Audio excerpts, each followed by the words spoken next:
And this is video 5 of week 3, and the topic for this one is the pork prohibition among the ancient Israelites, and a huge debate that structuralists and materialists had when they just totally nerded out and tried to explain this pork prohibition from their respective theoretical points of view.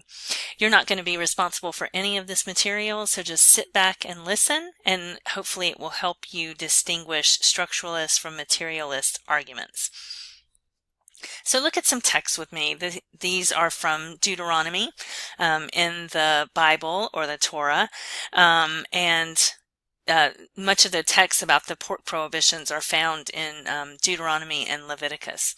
So the beginning of the text is, "You are the children of the Lord your God," and there are some requirements here about what they can and cannot do. And then a couple of lines down, "Out of all the peoples on the face of the earth, the Lord has chosen you to be his treasured possession." Okay? You, ancient Israelites, you're special. So, do not eat any detestable thing. These are the animals you may eat: the ox, the sheep, the goat, the deer, the gazelle, the roe deer, the wild goat, the ibex, the antelope, and the mountain sheep. You may eat any animal that has a split hoof divided in two and that chews the cud. And then it goes into some animals that have that they can't eat. So for example, the pig is unclean in verse 8. Although it has a split hoof, it does not chew the cud. You are not to eat their meat or touch their carcasses. So there's the pig. And then in the next verses, there's more about other creatures that are forbidden. "Of all the creatures living in the water, you may eat any that has fins and scales, but anything that does not have fins and scales you may not eat. You may eat any clean bird, but these you may not eat: the eagle, the vulture, etc." Lots of different birds here that cannot be eaten. Flying insects, they have to have wings, they have to fly, and be clean in order for them to be edible. And then there's a final prohibition: don't eat anything a final couple of prohibitions: don't eat anything you already find dead, and don't cook a young goat in its mother's milk. All right? So, explanations of this. Let's look at the structuralist argument as espoused, in this case, by a French anthropologist named Jean Soler. So, Soler starts off by telling us that this is all about binary oppositions, which of course is the crux of structuralist argument. And those binary oppositions that we see are God versus man, so the sacred and the profane, the divine and the everyday, and then also clean versus unclean. And Soler argues that there's this special set of steps for the ancient Israelites whereby in their eating they were taught to distinguish themselves from God. So first of all, in the Garden of Eden, at the beginning of creation, the Garden of Eden was vegetarian. Nothing was killed in order to provide food for Adam and Eve. But after Adam and Eve were kicked out of the Garden of Eden and moved into sort of the world of sin, things changed. Then they started to have to kill animals to eat.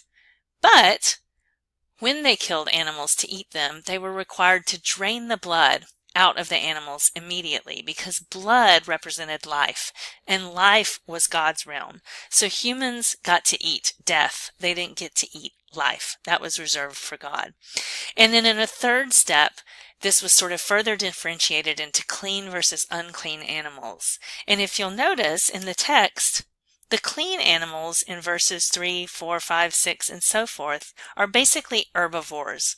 So the text is really saying, it's being very careful to distinguish certain kinds of animals that will really only be herbivores. Because if a human eats an herbivore, they're eating a clean animal. If a human eats a carnivore, they're eating an animal that has killed another animal. And that's kind of a double death, and it's not acceptable to God. It's unclean. All right, so what are the principles of clean animals in these texts? Well, according to Soler, we're looking for the true herbivores. So sheep, goats, cattle are highly prized because they eat grass. They eat only vegetable matter. They don't eat other animals. And then also we see in the text that it's important that animals fit their element. So That this is where verses like about the things in the water come in. So you want to eat things in the water that have fins and scales, that swim in the water. If you eat something that crawls along the bottom of the ocean, like a lobster, you're eating something that doesn't really fit its element, because really land animals are supposed to walk. Sea animals are supposed to swim. So an animal that's in the sea but walking is unclean. Got that? So imagine like a frog or something, an amphibian that lives part of its life on land and part of its life in the water. It's not fitting its element purely, so it's unclean. And Soler argues that this matches up with other aspects of life among the ancient Israelites. Everything has to fit its element, and they don't allow for mixing or blemishes or alterations. So, leavened bread is forbidden because it's bread that uses yeast to alter its state.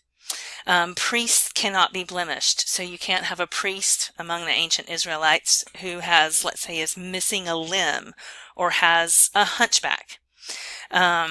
Things cannot be mixed and put together. So there are other texts in Deuteronomy and Leviticus saying that you can't wear two different kinds of clothing at once. It's got to be either cotton or flax. You can't wear an outfit that's got cotton and flax in it. You can't sow two different crops in one field. You can't plow your crops with a horse and a cow. They have to both be cows or both be mules or something like that. Okay, so for Soler, it's important to show that this isn't just about the pig, it's about all aspects of life. And if we analyze all these different texts, we get that what they're really about is distinguishing God versus man and distinguishing clean and unclean. Does that make sense? Pure structuralist argument. I have to admit, I kind of fall in love with this argument because it's so elegant and it fits so many different things and it's just so clean. But materialists in this debate found all of this absolutely ridiculous. Okay? So here's a cultural materialist argument given to us by Marvin Harris, who I mentioned in the previous video, who seeks to explain religious phenomena in purely materialist terms.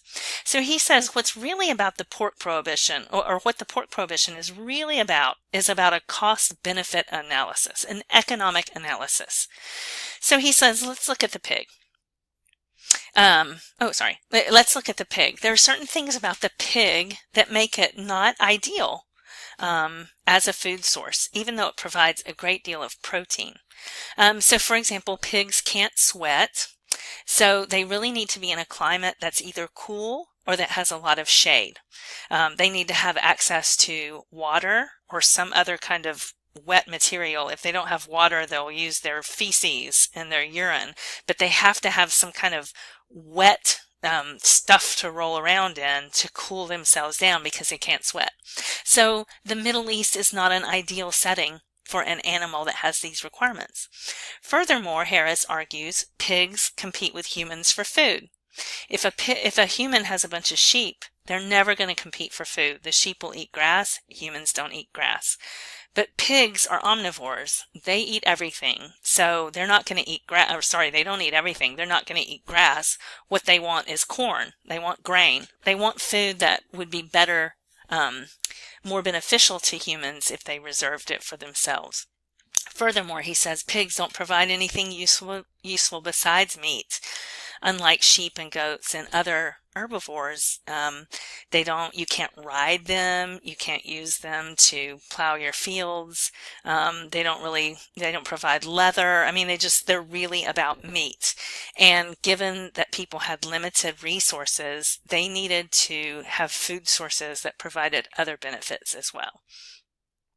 As for the other texts about non-pigs, about eagles and storks and lobsters and all these other things, he says there are practical reasons why other animals were prohibited as well. He says, look at what was prohibited. Eagles and vultures. So what's our materialist explanation for that? Well, you can spend all day trying to catch an eagle and you're only going to get a little bit of meat. It's a waste of time and resources. The ancient Israelites were near the Mediterranean and some other bodies of water, but they were hardly in a place where they could at some wide scale level get lobsters out of the ocean or something like that. So, shellfish and things like that. They didn't really need to waste their time trying to go and get those when they could just herd sheep instead. So he says, look at all these other animals that are prohibited were either kind of hard to get or not a good food source, or not that necessarily, and they didn't add that much to the lives of the ancient Israelites. And he says there's something very interesting we can look at too. So the ancient Israelites, pork was forbidden, and then in Christianity, the pork prohibition was dropped, and then in Islam, which came along after Christianity, the pork prohibition was brought back, and so Muslims today forbid the eating of pork. And he says what's interesting about that is Islam spread through so much of the world, but it really stops where pork eating begins. So Islam stopped in the areas of Europe where people ate so much pork that it would be very hard for them to drop their pork consumption in order to become Muslim. And also Islam sort of stopped in a certain portion of China where the Han Chinese were big pork eaters. And he said, what does this tell us? It tells us that, and this sort of harkens back to the Sosis article about how religions need to have lots of rituals and prohibitions and things like that to make people feel like they're really part of something. But Harris says a religion can't forbid something that's so integral to people's lives that they're not willing to give it up, such as pork eating. So he says, we'll skip those for now. What he says is, in this quote, he writes, if the Levite priests were trying to rationalize and codify dietary laws, most of which had a basis in pre-existing popular belief and practice, they needed a taxonomic principle which connected the existing patterns of preference and avoidance into a comprehensive cognitive and theological system. So what he's saying here is that the Levite priests made this religion up. All right. And they knew that they needed to have some prohibitions, but they couldn't make the prohibitions too hard or no one would follow them. And then they needed to write this text that would link all of these economic necessities into something that made theological sense. So they put together these texts in Leviticus and Deuteronomy. And he said, furthermore, this also allowed for a kind of boundary maintenance mechanism around the ancient Israelites. We're our own people. We're God's preferred people. We have our own practices. No one else is like us. And it led to all this kind of unity, which helped them to survive and thrive. Okay, so that's the materialist point of view. And then let's go back and look at a quote by Soler that really argues the structuralist point of view. So he writes, a social sign, in this case a dietary prohibition, cannot be understood in isolation. It must be placed into the context of the signs in the same area of life, together with which it constitutes a system, and this system, etc., etc., etc. The constant features of this system should yield the fundamental structures of the Hebrew civilization, or, and this may be the same thing, the underlying thought patterns of the Hebrew people. So for Harris and the materialists, all this stuff was made up, but it was put into this kind of theological structure so that it would make sense to people. But for a structuralist, the structure is the way people in this society think. They think about God versus man. They think about clean versus unclean. They think in terms of binary oppositions. And so we can look at the structure of these prohibitions and understand the way that people in this society think. Okay, so hopefully that helps you understand these differences between a structuralist perspective and a materialist perspective.